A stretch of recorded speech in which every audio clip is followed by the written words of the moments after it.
Hello friends, welcome to Sobi Aari Works. So இன்றைக்கி வந்து நம்ம செகண்ட் டியூட்டோரியல் பார்க்க போகிறோம். இதில் வந்துட்டு நான் ஆல்ரெடி உங்களுக்கு ஃபஸ்ட் டியூட்டோரியல் வந்து செயின் வந்து எப்படி போடணும், பேசிக் செயின் ஸ்டிச் வந்து எப்படி போடணும், ப்ளஸ் என்னென்ன திங்ஸ் தேவை, ஃப்ரேமில் கிளாத் எப்படி ஃபிக்ஸ் பண்ணணும் அப்படின்னு வந்து ஃபுல்லாக எக்ஸ்பிளைன் பண்ணியிருந்தேன். ஸோ அந்த வீடியோவோட லிங்க்கை வந்து நான் கீழே டிஸ்கிரிப்ஷனில் கொடுக்குறேன். ஸோ அது பார்க்காதவங்க அந்த டிஸ்கிரிப்ஷனில் இருக்கிற லிங்க் யூஸ் பண்ணி ஃபஸ்ட் வீடியோ பார்த்துட்டு அதுக்கப்புறம் இது பாருங்கள். ஸோ இந்த வீடியோவில் நம்ம என்ன பார்க்க போகிறோம் அப்படின்னா, செயின் ஸ்டிச் வந்து ஒரு பர்டிகுலர் டைரெக்ஷனில் எல்லோரும் ப்ராக்டிஸ் பண்ணியிருப்பீங்க. இப்படி ஒரு 10 லைன்ஸ் போட்டு ப்ராக்டிஸ் பண்ண சொன்னேன். ஸோ டிஃப்ரெண்ட் ஆங்கிளில் எப்படி செயின் ஸ்டிச் போடலான்னு பார்க்க போகிறோம். ஸோ இது வந்து இந்த வீடியோவில் வந்துட்டு இது ரொம்ப ரொம்ப இம்பார்ட்டண்ட். ஏன்னா நான் மை ஓன் எக்ஸ்பீரியன்ஸில் எந்தெந்த விஷயத்தில் லேக் ஆனனோ, ஸோ அந்த விஷயத்தில் யாரும் லேக் ஆகக்கூடாது அப்படிங்கிறதுக்காக நான் இது பர்சனலாக க்ரியேட் பண்ணி எடுக்கிறேன். ஸோ நல்லா தெளிவாக நோட் பண்ணிக்கோங்க. நோட் பண்ணிவிட்டு நான் எப்படி நீடிலையும் த்ரெடையும் ஹேண்டில் பண்ணுறேன் அப்படிங்கிறத வச்சு தான். ஸோ இது வந்துட்டு இந்த வீடியோ ஃபுல்லாக இருக்க போகுது. ஸோ வாங்க வீடியோக்குள்ளே போகலாம். ஸோ நான் மறுபடியும் செயின் ஸ்டிச் வந்து எப்படி போட்டேன்னு ஃபஸ்ட்டு எக்ஸ்பிளைன் பண்ணிடுறேன். என்ன பண்ணுறேன் அப்படின்னா, இந்த நிப் இருக்கு இல்லையா, இந்த கொக்கி ஹூக் சைடு வந்து எனக்கு ஆப்போசிட்டில் இருக்குது. முன்னாடி பாதங்கால் எப்படி முன்னோக்கி போகுமோ அந்த மாதிரி இந்த ஹூக் வந்து நான் முன்னாடி இருக்கிற மாதிரி தான் ஃபஸ்ட்டு எப்பவும் ப்ரெஷர் பண்ணணும். ஸோ பாயிண்ட் பண்ணிவிட்டு நான் அடியில் த்ரெட்டை எடுத்துட்டு ட்விஸ்ட் பண்ணி எடுத்துட்டு மறுபடியும் இப்படி ட்விஸ்ட் பண்ணி இப்படி பாயிண்ட் பண்ணுறேன். மறுபடியும் அடியில் த்ரெட்டை சுற்றி ட்விஸ்ட் பண்ணி எடுத்துட்டு மறுபடியும் பாயிண்ட் பண்ணுறேன். ஸோ இதுதான் வந்து ப்ராசஸ். இப்படி தான் வந்து ஆக்சுவலாக செயின் ஸ்டிச் வந்து போடணும்.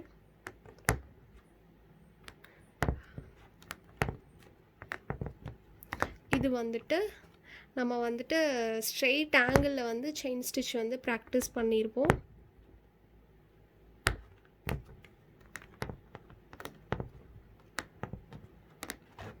ஸோ வந்துட்டு நான் நாட் போடுறேன். நீங்கள் யாரும் நாட் இப்போதைக்கு ப்ராக்டிஸ் பண்ண வேண்டாம். நான் உங்களுக்கு தெளிவாக எக்ஸ்பிளைன் பண்ணுறேன். ஸோ அதுக்கப்புறம் வந்து நீங்கள் ப்ராக்டிஸ் பண்ணிக்கலாம்.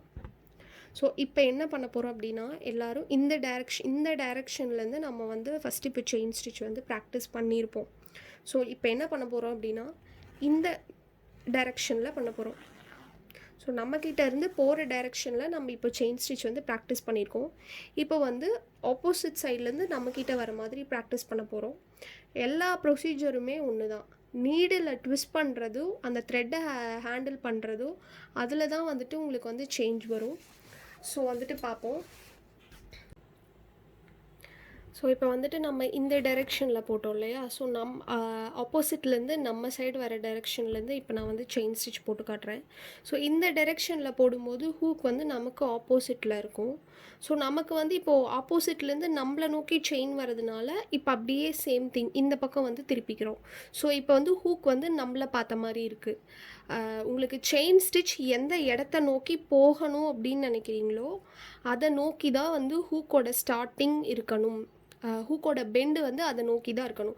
ஸோ வந்து நம்ம இந்த டைரெக்ஷனில் போடும்போது செயின் ஸ்டிச் வந்து இங்கே ஸ்டார்ட் பண்ணி இப்படி போச்சு. அதனால் வந்து ஹூக்கோட ஸ்டார்டிங் வந்து நமக்கு ஆப்போசிட்டில் இருக்கிற மாதிரி இருந்துச்சு.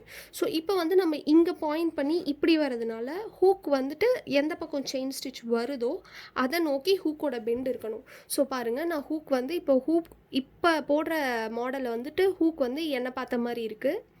ஸோ பாயிண்ட் பண்ணுறேன். அதே மாதிரி நீடில் அடியில் வந்துட்டு ஜரியை மாட்டி ட்விஸ்ட் பண்ணி எடுக்கிறேன். தெரியுதா உங்களுக்கு அந்த லூப் வருது?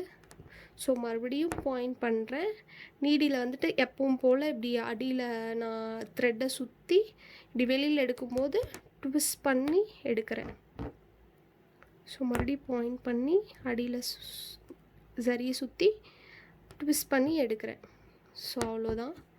ஸோ இதே மாதிரி தான் போடணும். இந்த இதுவும் உங்களுக்கு அந்த நீடிலோட ஹூக்கை வந்துட்டு உங்களோட செயின் ஸ்டிச்சோட ஆங்கிளுக்கு தகுந்த மாதிரி மாற்றுறது மட்டும்தான் இதில் வந்துட்டு வேலை, வேறு ஒன்றும் கிடையாது. அடியில் ரொட்டேட் பண்ணுறதும் உங்களுக்கு வந்து அதே மாதிரி தான் வரும்.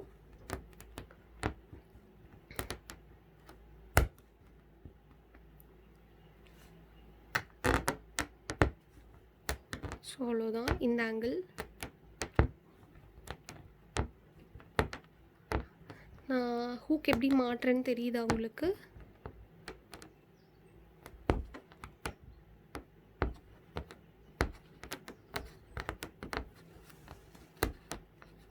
ஸோ இந்த ப்ராக்டிஸ் பண்ணுங்கள். ஃபஸ்ட்டு வந்து இந்த செயினில் ரொம்ப ரொம்ப கிளியர் ஆகிக்கோங்க. இந்த செயின் போடுறதுல எனக்கு எந்த இஷ்யூவும் இல்லை, எந்த டவுட்டும் இல்லை அப்படின்னு கிளியர் ஆனதுக்கு அடுத்த ஸ்டெப் வந்துட்டு இந்த ஆங்கிள் ட்ரை பண்ணுங்கள். ஸோ இந்த மாதிரி நான் ஏன் ஆங்கிள்ஸ் சொல்லித்தரேன் அப்படின்னா, நீங்கள் ஃப்ரேமில் யூஸ் பண்ணும்போது நீங்கள் எப்படி வேணாலும் திருப்பி திருப்பி வச்சுக்கலாம். இப்போது இன்சைக்கு வந்துட்டு உங்களுக்கு இந்த மாதிரி நீங்கள் செயின் போடும்போது மறுபடியும் இப்படி ஃப்ரேமை ஃபுல்லாக திருப்பி வச்சு அந்த மாதிரி போடலாம். பட் இன்கேஸ் நீங்கள் கார்ட்டில் ஒர்க் பண்ணணும் அப்படின்னு சொல்லி ஆரம்பிச்சிங்க அப்படின்னா கார்ட்டை வந்து உங்கள் கன்வீனியன்ட்டுக்கு அட்ஜஸ்ட் பண்ண முடியாது. ஸோ வந்துட்டு நீங்கள் ஆங்கிளையும் நீடிலையும் தான் மாற்றிக்கணும். ஸோ அதுக்காக தான் வந்துட்டு நான் இந்த ஆங்கிள் ப்ராக்டிஸ் வந்து கொடுக்குறேன். செயின் ஸ்டிச்சே வந்துட்டு 2-3 வீடியோஸ் போகலாம், 3-4 வீடியோஸ் கூட போகலாம். நான் மறுபடியும் சொல்கிறேன், என்னோட செயின் ஸ்டிச்சே இவ்வளோ தூரம் போயிட்டுருக்கு அப்படின்னு யோசிக்க வேணாம். நீங்கள் எவ்வளோக்கு எவ்வளோ செயின் ஸ்டிச் வந்து நல்லா போடுறீங்களோ அவ்வளோக்கு அவ்வளோ வந்துட்டு உங்களுக்கு ரொம்ப நல்ல ஒரு ரிசல்ட் கிடைக்கும். ஸோ வந்து திரும்ப திரும்ப பண்ணுறதுக்கு யோசிக்க வேணாம், அதையே திரும்ப திரும்ப பண்ணுங்கள். ஸோ வந்துட்டு இந்த ஆங்கிளில் ப்ராக்டிஸ் பண்ணிக்கோங்க. ஸோ நான் வந்து அடுத்த ஆங்கிள் சொல்கிறேன். ஸோ வந்துட்டு இப்போ நம்ம இந்த ஆங்கிள் பார்ப்போம். நான் ஏன் ஃப்ரேமை ரொட்டேட் பண்ணாமல் போடணும் அப்படிங்கிறதுக்கான ரீசன் இதுதான். இந்த மாதிரி எல்லா ஆங்கிள்லேயும் உங்களுக்கு செயின் ஸ்டிச் போட கன்வீனியண்ட்டாக இருந்தால் மட்டும்தான் உங்களுக்கு ப்ளவுஸ் மேக்கிங் அப்படின்னு வரும்போது உங்களுக்கு கம்ஃபர்டபுளாக இருக்கும். அதனால தான் வந்துட்டு நான் இப்போவே உங்களுக்கு எல்லா ஆங்கிளும் சொல்கிறேன். ஸோ இந்த ஆங்கிள் பார்த்தாச்சு. இப்படி இந்த ஆங்கிள் பார்ப்போம். ஸோ நான் இங்கே ஒரு லைன் ட்ரா பண்ணியிருக்கேன். ஆஸ் யூஷுவல் செயின் நமக்கு எந்த டிரெக்ஷன் நோக்கி போகணுமோ அந்த டிரெக்ஷன் நோக்கி தான் வந்துட்டு நீடில் இருக்கணும். ஸோ இப்போ பாருங்கள், ஹூக் வந்துட்டு இப்படி இருக்குது, உங்களுக்கு தெரியுதா? ஹூக் வந்து இந்த லைன் வந்து நான் இப்படி போட்டிருக்கேன். ஸோ அந்த லைன் போகிற இதில் டிரெக்ஷனில் வந்துட்டு ஹூக்கோட பெண்ட் இருக்குது. ஸோ இதை வந்து நான் மாட்டிட்டேன். இப்போ ட்விஸ்ட் பண்ணி இப்படி எடுக்கிறேன். மறுபடியும் ப்ரெஷர் பண்ணிவிட்டேன். கீழே மறுபடியும் ரொட்டேட் பண்ணி ட்விஸ்ட் பண்ணி எடுக்கிறேன். தெரியுதா? மறுபடியும் எடுத்து ட்விஸ்ட் பண்ணி எடுக்கிறேன். ஸோ இவ்வளோ தான். ஸோ ஒன்றுமே கிடையாது. அந்த நீடில் அந்த ஹூக்கை வந்துட்டு நீங்கள் செயின் போகிற டிரெக்ஷன்லேயே அந்த ஹூக்கை வந்து கரெக்டாக டிரெக்ட் பண்ணணும். அதில் தான் வந்துட்டு எல்லாமே இருக்குது.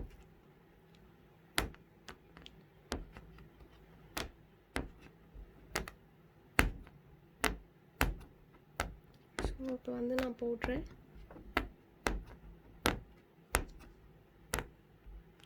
நீடில் நான் முன்ன சொன்ன மாதிரி 90 டிகிரியில் ஹோல்ட் பண்ணுங்கள். த்ரெட் ஹேண்ட்லிங் வந்துட்டு ரொம்ப டைட்டாகவும் இல்லாமல் லூஸாகவும் இல்லாமல் பேலன்சிங்காக கொண்டு போங்க.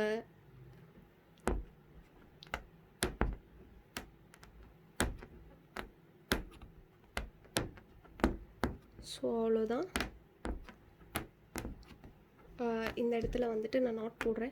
ஸோ நாட் நான் முன்ன சொன்ன மாதிரி ஒரு கட்டர் எடுத்துகிட்டு நீங்கள் இந்த 2 லூப்புக்கும் நடுவில் கட் பண்ணிவிடுங்க. நான் வந்துட்டு எனக்கு நாட் போட தெரியுங்கிறதுனால போடுறேன். நான் உங்களுக்கு நாட் வந்து தனி கிளாஸ் எடுக்கிறேன். இப்போதைக்கு செயின் ஸ்டிச்சில் தான் நீங்கள் வந்து கான்சென்ட்ரேட் பண்ணணும். இப்போ வந்துட்டு இந்த ஆங்கிள் நம்ம வந்து ஆல்ரெடி நமக்கு இந்த ஓல்டு செயின் ஸ்டிச்சே நம்ம வந்து இந்த ஆங்கிளில் தான் பழகணும். ஸோ வந்து அதில் நீங்கள் கான்சென்ட்ரேட் பண்ண தேவையில்லை. ஸோ அடுத்த ஆங்கிள் வந்து பார்க்கலாம். ஸோ வந்து நம்ம இப்போது இந்த ஆங்கிள்லேருந்து இந்த ஆங்கிள் போட போகிறோம். ஃபஸ்ட்டு ப்ராக்டிஸ் பண்ணும்போது இந்த ஆங்கிள், மறுபடியும் ஆப்போசிட் ஆங்கிள், இப்போ வந்துட்டு ஸ்ட்ரெயிட் லைன், இப்போ வந்துட்டு அதுக்கு ஆப்போசிட்டான ஒரு ஆங்கிளில் வந்து பார்க்க போகிறோம். ஸோ அதுதான் நம்ம இங்கேருந்து பாயிண்ட் பண்ணி இப்படி போக போகிறோம். ஸோ வந்து ஆஸ் யூஷுவல் ஹூக் வந்து நமக்கு செயின் ஸ்டிச் எந்த டிரெக்ஷனில் போதோ அந்த டிரெக்ஷனில் வந்து ஹூக் இருக்கிற மாதிரி தான் வைக்கணும். ஸோ வந்துட்டு பார்த்துக்கோங்க, ஹூக் வந்து அந்த டிரெக்ஷனில் இருக்குது. ஸோ நான் பாயிண்ட் பண்ணுறேன், அடியில் ட்விஸ்ட் பண்ணி மேலே ட்விஸ்ட் பண்ணி எடுக்கிறேன், மறுபடியும் பாயிண்ட் பண்ணுறேன், அடியில் சரியை சுற்றி மேலே ட்விஸ்ட் பண்ணி எடுக்கிறேன். ஸோ அவ்வளோதான், இதே தான். பட் இந்த நீடில் ப்ராக்டிஸிங் அப்படிங்கிற ஒரு விஷயம் இருந்தால் தான் இது வந்து உங்களுக்கு கிடைக்கும். நான் ஸ்டார்டிங்கில் சொன்ன மாதிரி ஃபஸ்ட்டு 20 டைம்ஸ் அந்த நீடிலை வந்து மார்க் பண்ணி எடுங்க. அதுக்கப்புறம் வந்துட்டு செயின் ஸ்டிச் ப்ராக்டிஸ் பண்ணுங்கள். செயின் ஸ்டிச் நல்லா ப்ராக்டிஸ் பண்ணது அப்புறம் இந்த ஆங்கிள் ஸ்ட்ரைட் பண்ணுங்கள். ஸோ நான் சொன்ன ஸ்டெப் பை ஸ்டெப் பண்ணிங்க அப்படின்னா மட்டும்தான் உங்களுக்கு வந்து கன்ஃபியூஸ் ஆகாது. நீங்கள் இல்லை செயின் ஒரு 2-3 டைம்ஸ் போட்டு எனக்கு நல்லா வருது அப்படின்னு இது ஸ்டார்ட் பண்ணிங்கன்னா செயின் பேசிக்காக நம்ம எப்படி போடுறோம் அப்படிங்கிற விஷயம் வந்து மறந்துடும். ஸோ அதெல்லாம் பண்ண வேணாம். ஸ்டெப் பை ஸ்டெப் கிளியராக போனதுக்கப்புறம் அடுத்த ஸ்டெப் வாங்க. இல்லாட்டி அரைகுறையாக கற்றுக்கிட்ட மாதிரி இருக்கும். அது வந்து எதுக்குமே யூஸ் கிடையாது. ஸோ நான் சொல்கிற மாதிரி ஸோ இந்த ஆங்கிள்ஸ்லாம் நீங்கள் ப்ராக்டிஸ் பண்ணும்போது உங்களுக்கு என்ன ஆகும் அப்படின்னா நீடில் வந்து உங்கள் கைக்கு நல்லா பழகிடும். ஸோ நீடில் பழக்கம் வந்து ரொம்ப முக்கியம். உங்களுக்கு எந்த டிசைனாக இருந்தாலும் போட ஈஸியாக இருக்கும். இந்த நீடில் ஹேண்ட்லிங் அப்படிங்கிற ஒரு விஷயம் வந்து நம்மக்கிட்ட இல்லை அப்படின்னா உங்களுக்கு பேசிக்கான ஸ்டிச் கூட கஷ்டமாக போயிடும். ஸோ நான் மறுபடியும் சொல்கிறதுக்கு ரீசன் வந்து அதுதான். நல்லா ப்ராக்டிஸ் பண்ணுங்கள், பண்ணிக்கிட்டே இருங்க. உங்களுக்கு டயர்டாகிடுச்சு, போர் ஆகிடுச்சுன்னா ஒரு சின்ன ஒரு 1 or 2 hour கேப் எடுத்துக்கோங்க. மறுபடியும் ஒர்க்கில் உட்காந்து பண்ணுங்கள். ஸோ இது எக்காரணத்து கொண்டு வரல அப்படிங்கிற விஷயத்துக்காக ட்ராப் பண்ண வேணாம். கண்டினியூவாக பண்ணிகிட்டே இருங்க, கண்டிப்பாக வரும். ஸோ அவ்வளோதான். இந்த வீடியோவில் நம்ம எல்லா ஆங்கிள்ஸும் பார்த்துட்டோம். இது நான் முன்னாடியே சொன்ன மாதிரி இது என்னோடய ஓன் மேக்கிங் வீடியோ. ஸோ இதை பற்றின கமெண்ட்ஸ் வந்து கமெண்ட் பாக்ஸில் போடுங்க. ஏதாவது ஒரு டவுட்னால் ஸ்க்ரீனில் வந்து ஒரு வாட்ஸ்அப் நம்பர் தெரியும், அந்த நம்பருக்கு வாட்ஸ்அப் பண்ணுங்கள். என்ன டவுட்னாலும் நான் கிளியர் பண்ணுறேன் உங்களுக்கு. வீடியோ பிடிச்சிருந்தால் லைக் பண்ணுங்கள், ஷேர் பண்ணுங்கள், சப்ஸ்கிரைப் பண்ணுங்கள். மறக்காமல் வந்து பக்கத்தில் இருக்கிற பெல் ஐக்கான் கிளிக் பண்ணிவிடுங்க. தேங்க்ஸ் ஃபார் வாட்சிங். பை.